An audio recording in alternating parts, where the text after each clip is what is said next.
అనేక సందర్భాలలో మరి స్వయంగా కేటీఆర్ గారే మనకు చెప్పడం, మరి ఈరోజు వారు ఖచ్చితంగా ఈరోజు 22వ తారీఖు నాడు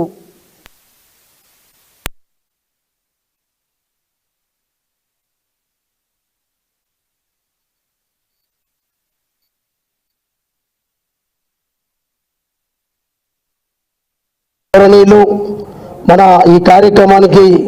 ముఖ్య అతిథి వచ్చినటువంటి మన వర్కింగ్ ప్రెసిడెంట్ కేటీ రామారావు గారికి, అట్లనే రామకృష్ణ రెడ్డి అన్న గారికి, వేదికమైనటువంటి ముదోల్ నియోజకవర్గ సమన్వయ నాయకులందరికీ, నిర్మల్ నియోజకవర్గ సమటువంటి మండల కన్వీనర్సు, మండల బాధ్యులు, ముఖ్య నాయకులందరికీ, పత్రికా మిత్రులందరికీ, మీ అందరికీ కూడా పేరు పేరున శిరస్సు వంచి నమస్కారం చేస్తా ఉన్నాను. 10 సంవత్సరాలు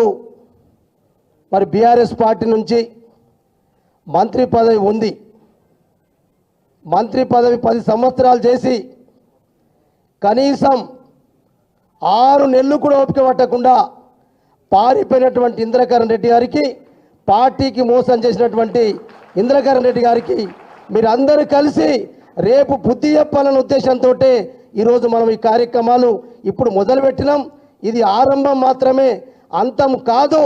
ఇంద్రకరణ్ రెడ్డి గారిని మనం ఏ రోజైతే రాజకీయంగా భూస్థాపితం చేస్తామో అదే రోజు నిర్మల్లో మన జెండా రెపరెపలాడటానికి కొరకే ఇలా కార్యక్రమాన్ని ప్రారంభించాం. అందుకొరకు మనం ఈరోజు గ్రామ స్థాయి కానీ, పట్టణ స్థాయి ఉన్నటువంటి వార్డు స్థాయి నాయకులు కానీ మనమందరం కలిసి రేపటి నుంచి అనేకమైనటువంటి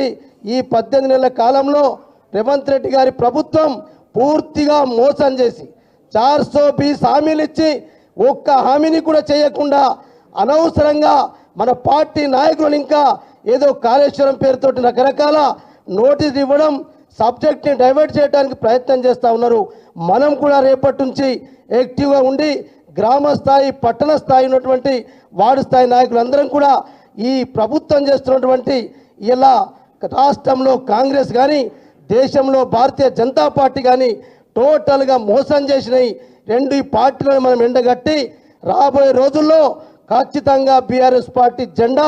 మరి అక్కడ అన్నీ కూడా గెలుచుకోవడానికి మనం అందరం కలిసి కృషి చేద్దామన్న ఉద్దేశంతో ఈ కార్యక్రమాన్ని తీసుకోవడం జరిగింది. మరి